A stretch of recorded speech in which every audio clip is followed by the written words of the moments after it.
Third, we will strengthen our business climate by investing in reliable and resilient energy infrastructure. Access to low-cost power in every corner of the Commonwealth is a critical tool in promoting economic development, particularly in areas of high unemployment and a shrinking economic base. Between 2008 and 2012, Virginia's use of natural gas has jumped from 13 to 35% of total generation.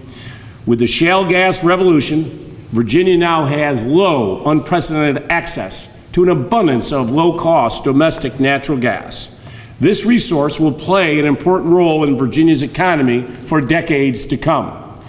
I am out, as you know, traveling and calling folks all over the globe. We have been very successful. As you know, I just returned from China, the largest investment ever made by a Chinese company in a greenfield in the United States of America. In our history in China's, we won that here in Chesterfield. A lot of that was because of our low cost of energy. That helps us win these manufacturing and advanced manufacturing that we compete for every single day. This resource will play such an important role in our economy, and if we do this together, we can do it very smartly and open up those communities in South Side and Southwest Virginia that have continually been hit by high unemployment.